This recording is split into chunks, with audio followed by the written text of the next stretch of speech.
Bonjour tout le monde et bienvenue à la 6e rencontre nationale des jeunes ambassadeurs. Revivez les grands temps forts du week-end et les témoignages des jeunes ambassadeurs, de leurs parrains-marraines et même de tous les experts venus du terrain rien que pour eux ce week-end. Ce que l'on va retenir de ce week-end, c'est la rédaction collective d'une charte de l'engagement des jeunes ambassadeurs en live avec des jeunes reporters du Congo. Mais aussi les 6 ateliers pratiques. Un point complet sur l'actualité internationale et les situations de crise avec Nathalie Amoudi. Ils ont tout appris sur l'utilisation des réseaux sociaux. Sans oublier la grande soirée des jeunes talents. Autant dire que pour eux, c'était un week-end inoubliable. Pour moi, les rencontres, c'est super important pour pouvoir partager toutes les activités, les idées qu'on va mener tout au long de l'année et surtout de renforcer notre motivation et de pouvoir accroître notre activité. Le rôle d'un GIA, on a une grosse responsabilité. C'est de représenter l'UNICEF, de sensibiliser et d'agir à notre niveau. C'est la seule organisation qui nous permet d'agir dès notre âge. Donc déjà ça c'est quelque chose. Et en plus, je dirais, l'UNICEF, c'est nous, c'est la jeunesse, c'est l'avenir, c'est les enfants.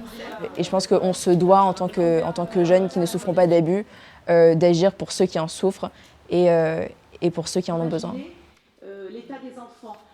Les rencontres, ça a 2 intérêts principaux. L'un, ça permet effectivement aux jeunes ambassadeurs de recevoir des outils qu'ils vont ensuite pouvoir utiliser pour mener à bien leur action. Et la seconde chose, c'est leur montrer qu'ils ne sont pas seuls. Et de leur dire, voilà, à nouveau, vous intervenez au niveau de votre ville, mais comprenez que vous faites partie d'un réseau gigantesque et c'est la somme de toutes vos actions qui vont contribuer à un impact pour la cause des enfants.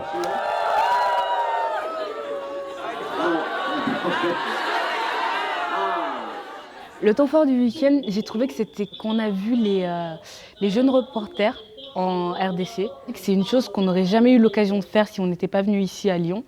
Donc j'ai trouvé ça magique, ça m'a marqué, ça m'a remonté à bloc pour faire une année d'enfer pour l'UNICEF.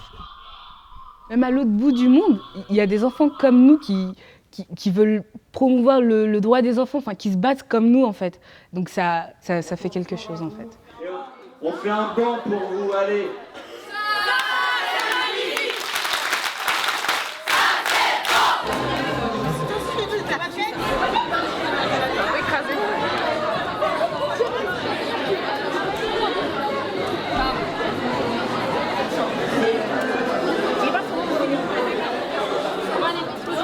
Ce sont eux qui sont en mesure de mobiliser leurs pairs.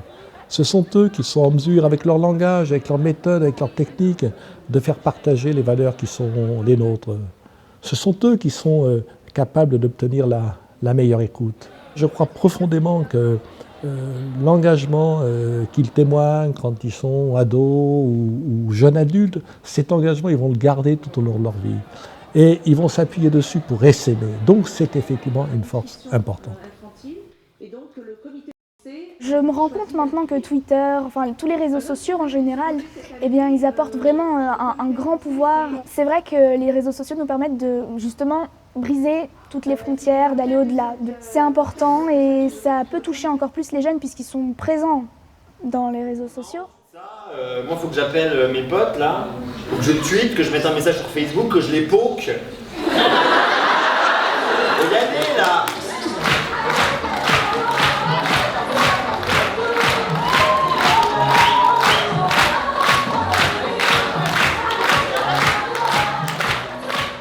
Que ce soit les enfants du Bénin, que ce soit les enfants de la RDC, les jeunes de la France, ils ont les mêmes droits, ils peuvent apporter un appui dans le domaine de la promotion des droits de l'enfant.